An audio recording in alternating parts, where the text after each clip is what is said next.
belajar foto itu sebetulnya seperti apa. Jadi sebetulnya kalau kita belajar foto itu tahapannya mulai dari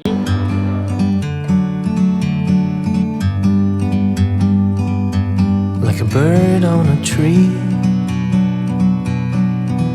I'm just sitting here. I got time. Assalamualaikum warahmatullahi wabarakatuh. Salam fotografi, sahabat-sahabat. Kebetulan saya sedang memotret burung-burung sawah yang bersarang di sekitar lokasi di Gede Bage, Bandung. Biasa, kebetulan ini sedang menyusun cerita dari burung-burung yang ada di sini. Di sela-sela itu kita sambil santai kita sharing fotografi, mungkin pengalaman saya dalam fotografi. Intinya ya kita mulai dari fotografi itu sendiri, asalnya dari kata apa gitu ya. Fotografi itu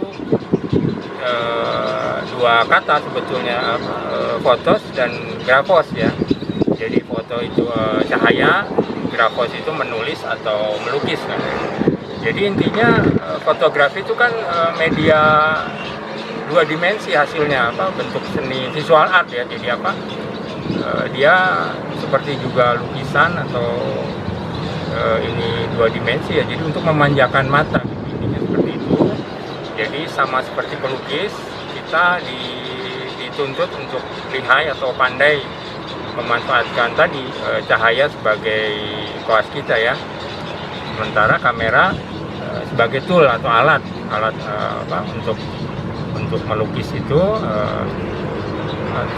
koasnya mungkin, kemudian cahaya itu lebih ke mungkin warna atau pastelnya, colornya lah gitu ya, mungkin seperti itu. Nah, adapun sebenarnya fotografi itu sangat beragam, bidangnya itu sangat beragam sekali spesialisasinya ya. Ya kita ini untuk ini aja menambah wawasan. Mungkin ada fotografi arsitektur, kemudian juga ada fotografi makro, ada fotografi makanan, food fotografi, kemudian ada street fotografi, ada wedding fotografi, fotografi pernikahan, kemudian juga ada fotografi yang saya saat ini lakukan tuh lebih dikenal sebagai wildlife fotografi mungkin ya, fotografi satwa atau fotografi alam liar, dan banyaklah lainnya mungkin. Bahkan kalau di luar negeri ada biological fotografi, jadi itu spesialis satu bidang ilmu khusus tentang biologi fotografi ya, mungkin seperti itu. Nah, kemudian gimana sih saya memulai belajar foto itu sebetulnya seperti apa? Nah, ini pengalaman saya membaca buku. Jadi sebetulnya kalau kita belajar foto itu tahapannya mulai dari pertama reading ya, kita banyak membaca buku foto. Kemudian yang kedua looking tuh kita banyak melihat karya-karya. Kalau sekarang mungkin gampang, kita bisa buka Instagram, bisa buka YouTube, buka Facebook kita juga mungkin. Kalau yang pakai Facebook itu penuh dengan karya foto. Nah, kita bisa melatih dengan melihat, karena dengan sering melihat itu seolah-olah kita punya referensi gambar atau foto yang bagus seperti apa sih. Lama-lama juga mata kita terlatih melihat foto yang bagus, kemudian kita bisa memilah, oh ini foto bagus, oh ini foto kurang bagus dari sisi komposisi, sisi cahaya dan sebagainya. Kemudian setelah looking ya, yang ketiga tuh taking tuh sepertinya kalau zaman milenial seperti ini, saya kira gampang sekali taking.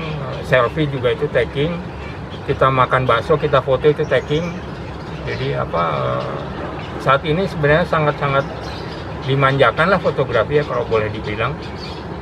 Beda dengan saat saya masih pakai film. Nah, yang terakhir making.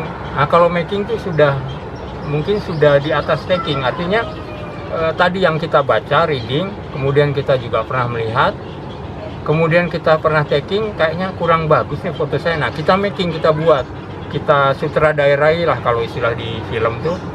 Jadi kita bikin pencahayaan seperti apa, kita desain, kita kemudian juga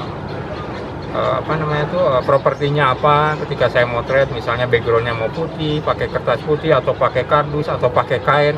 Nah itu udah making. Jadi seperti itu. Jadi saya ulang, jadi sebetulnya belajar tahapan motret itu mulai dari reading, kita banyak membaca buku fotografi ya, sebanyak-banyaknya. Kemudian looking, sering sekali melihat karya foto. Kemudian taking itu membiasakan, kita sering sekali memotret. Kemudian yang terakhir itu making. Kalau making itu kita sudah merencanakan sebuah foto. Artinya tidak asal jepret, tapi sudah kita sutradarai, kita rencanakan, bahkan kadang-kadang hasilnya sudah bisa kita bayangkan sebelumnya. Jadi saya nanti pengen tata letaknya seperti ini, seperti itu, sudah kita punya di bayangan kita ya, di image kita. Mungkin itu. Kemudian yang terakhir saya pernah dapat dari teman seorang wartawan senior. Dia cerita bahwa kalau belajar foto itu seperti orang berenang. Artinya dia harus terjun ke air, walaupun dia sudah reading, membaca buku teori, buku berenang setebal apapun, kemudian setumpuk apapun, tanpa dia terjun ke air, dijamin dia tidak akan bisa berenang. Nah, fotografi juga seperti itu. Jadi artinya setelah kita reading, membaca, kita wajib untuk mempraktekkan apa yang kita baca gitu ya. Seperti itu. Mungkin yang terakhir, ya idealnya kita ada dalam satu grup atau komunitas yang memang pehobi foto, karena di situ kita bisa, kalau ini kita bisa sharing.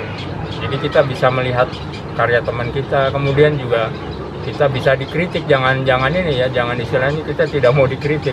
Kalau untuk berkembang kita harus harus autokritik lah, siap untuk dikritik, karena dengan kritikan itu nanti kita akan tambah maju lah dari sisi fotografi kita. Mungkin seperti itu.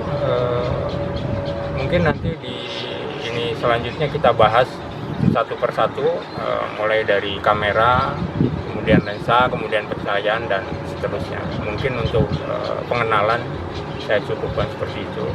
Dan saya akan lanjutkan dengan memotret gurun sawah lagi.